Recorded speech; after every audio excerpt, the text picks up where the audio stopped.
entre os 12, dar a ele o beijo traidor. Se você ainda não sabe o motivo pela qual Judas dá o beijo em Jesus, é exatamente por isso, porque Jesus, no seu estereótipo, ele em nada se diferenciava dos discípulos, diferente de muitos hoje que querem se destacar no seu estereótipo. Eu estou dizendo que você deve andar feio, mas também eu estou dizendo que você deve andar com a indumentária a ponto de chamar mais atenção do que Jesus em tua vida.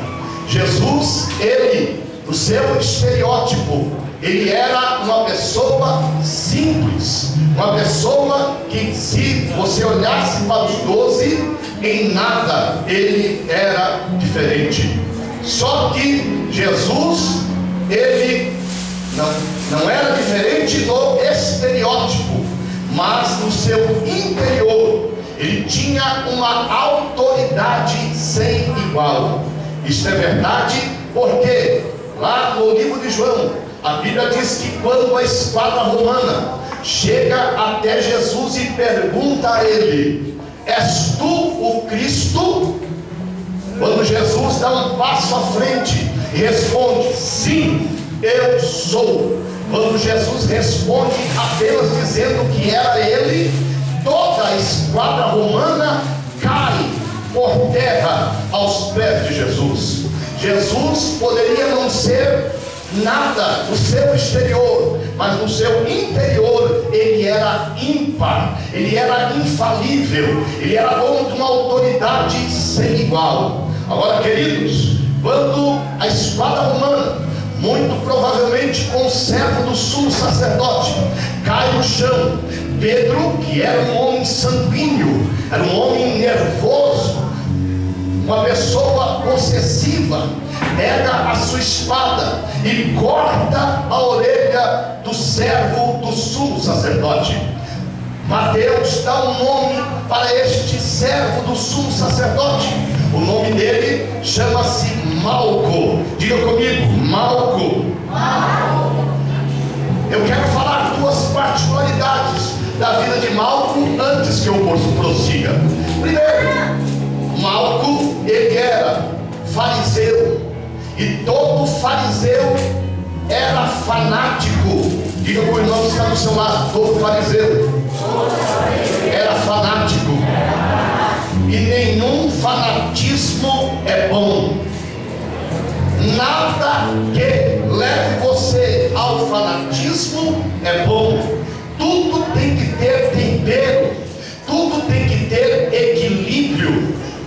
Deus não se agrada de fanáticos, pessoas que vivem uma vida alienada, porque o cristianismo sem o amor se torna fanatismo. A pessoa se torna um religioso e esquece de amar os diferentes. Ei, o cristianismo veio para esta terra para ser a maior mensagem já pregada de toda a geração humana. Por quê? Porque ele respeita os diferentes. Você não deve exigir que a pessoa que esteja do teu lado seja como você. Você não pode obrigá-lo a ter a mesma fé que você tem. Portanto, a temperança, porque a palavra temperança vem etimologicamente da palavra tempero, e tempero fala de equilíbrio.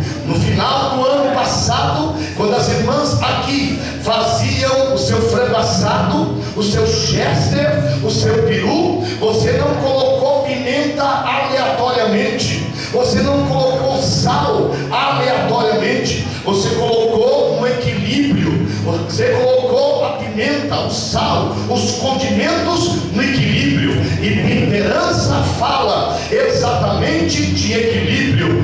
Tudo que é demais faz mal, tudo o que é fanatismo faz mal. Toca no irmão que está do teu lado e fala: irmão, cuidado com fanatismo. Fanatismo, Deus não se agrada. Toca nele para ver se ele acorda e diga assim: temperança, equilíbrio. que Deus quer que você tenha. Segunda coisa é que Malco era servo do sumo sacerdote. Ei, eu disse que ele era servo. E se é servo, tem que servir. Tem gente que se auto-intitula servo, porém não quer servir. E sabe o que Deus me revelou numa madrugada, enquanto falava com ele? Que nós estamos em uma geração de pessoas que não querem servir, vivem uma vida de sacrifício, mas não querem servir. Eu me preocupo muito com as pessoas que gostam de subir e descer monte, sobe e desce, e o fazem no afã de sacrificar o seu corpo. Ei, querido, deixa eu te dizer uma coisa. Você gosta de subir monte, você gosta de falar com Deus no monte, glória a Deus por isso. Monte é bom, lugar reservado de oração, mas não faça para fazer do seu corpo sacrifício, porque nenhum sacrifício humano Deus aceita. Deus não quer sacrifício, Deus quer obediência. Tem muita gente sacrificando demais e obedecendo de menos. Tem gente que quer sacrificar demais e obedecer de menos. Para que Deus se agrade de você, não há necessidade de tanto sacrifício. Toca no irmão que está do teu lado falando: só obedeça que está bom. Só obedeça que está bom. Agora, queridos, eu não tenho aqui procuração para defender Malco. Sei que ele estava no lugar errado na hora errada. Agora deixa eu te dizer uma grande verdade. Malco, ele servia, olha aqui para mim, um dos piores sumos sacerdotes da história sacerdotal. Quem é? Anás. Anás foi o pior sumo sacerdote da história sacerdotal. E, coincidência ou não, era pastor da igreja que Jesus congregava. Por quê? Porque Jesus congregava no templo de Herodes, que era o terceiro templo da história sacerdotal. Aleluia! Anás foi um homem tão vil, foi um homem tão fora da vontade de Deus, que ele ficou 6 anos como sumo sacerdote e foi deposto do seu cargo. E por conveniência política e por conveniência do governo sacerdotal de Anás, ele coloca em seu lugar Caifás, que era o seu genro e era tão corrupto quanto ele. É por isso que lá no livro de Lucas, capítulo de número 3, versículo de número 2, a Bíblia diz assim: e sendo Anás e Caifás sumo sacerdote, veio a palavra de Deus a João no deserto. Veja que a palavra tinha que se manifestar para João, tinha que se manifestar para o sacerdote. Mas o sacerdote, olha aqui, segure aí você que tem chamada sacerdotal, aleluia, a palavra de Deus tinha que se manifestar para o sacerdote. Como o sacerdote não estava na vontade e no querer de Deus, Deus mandou a mensagem lá no deserto para alguém que estava na vontade dele. Eu estou falando aqui ao ouvido de pessoas que não têm credencial de evangelista, nem de presbítero, nem de diácono, mas está lá no deserto, na vontade de Deus, na posição de Deus. Eu vi esse moço aqui se levantando agora para entregar uma mensagem de Deus aqui, e Deus falou para mim: está aí um moço, jovem ainda, iniciando ainda, mas eu falo com ele. Aleluia!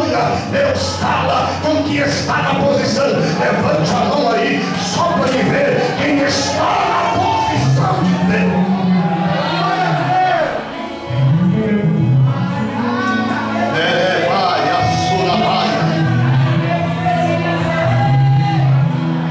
Quando Pedro arranca a orelha de Malco, olha aqui para mim. Quando Pedro arranca a orelha de Malco, ele não arranca a audição de Malco, porque não sei se você sabe que é muito possível você ouvir sem a orelha, porque a orelha ela é apenas uma cartilagem.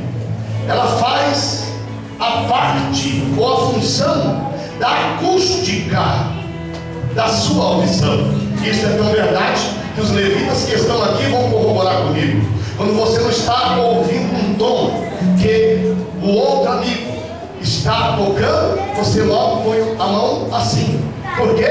Porque você aumenta a acústica da sua audição.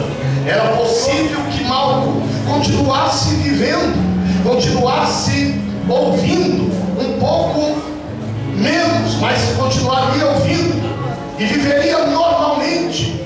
Mas quando Pedro arranca de Malco a sua orelha, ele não arranca apenas este invólucro, ele não arranca apenas esta cartilagem, arranca muito mais do que os senhores possam imaginar. E é exatamente aqui que Deus quer falar com você nesta noite. Talvez aquilo que estarei falando agora é aquilo que exatamente o diabo tem roubado da tua vida.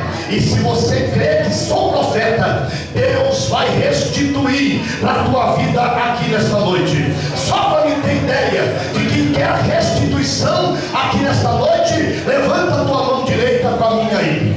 Só quem quer um pouquinho, levanta assim. Quem quer meia boca, levanta assim. Agora quem quer tudo de volta, levanta lá em cima, fica na ponta do dedão no pé, faz um brado de glória a Deus misturado com aleluia, porque Deus tem coisa para te entregar aqui nesta noite. A primeira coisa que Pedro arranca de Malco, pergunta para mim: o que é, pastor? Foi fraco? Diga: o que é, pastor? Primeira coisa que Pedro arranca de Malco é o sonho. Sonho? Por que sonho, pastor? Acontece que ele era servo do sumo sacerdote, e muito provavelmente era da tribo de Levi, porque para ser sacerdote, a primeira característica era esta: tinha que ser da tribo de Levi. Agora, no livro de Levítico, capítulo de número 21, versículo de número 21, a Bíblia diz que para ser sacerdote não poderia ter defeito no seu corpo. Ele não podia ser anão, ele não podia ser coxo, ele não podia ser cego, ele não podia ter defeito físico. Por exemplo, o presidente Lula, ele não poderia ser, se fosse nascido no tempo da lei e também da linhagem sacerdotal, ele não poderia ser um sacerdote. Por quê? Porque ele tem apenas 9 dedos. Nelson Ned não poderia ser também um sacerdote. Por quê? Porque ele é anão. Não poderia ter nenhum defeito no corpo. A mão, o dedo, não poderia faltar o olho, e também não podia lhe faltar a orelha. Quando Pedro arranca a orelha de Malco, arranca dele um sonho de um dia chegar a ser sacerdote. Aleluia! E eu estou aqui na unção de Deus para te dizer uma verdade: o diabo muito provavelmente tenha também arrancado o teu sonho. É muito provável que eu estou falando aqui ao ouvido de pessoas que um dia sonharam em ser ministros da palavra. Quem sabe eu estou falando aqui ao ouvido de alguém que um dia sonharam em ter o seu carro na porta da igreja. Quem sabe eu estou falando aqui ao ouvido de pessoas que um dia sonharam em gravar o seu CD. Quem sabe eu estou falando aqui ao ouvido de pessoas que um dia sonharam em ter uma chamada ministerial e ser um pregador da palavra. Mas veio alguém com a espada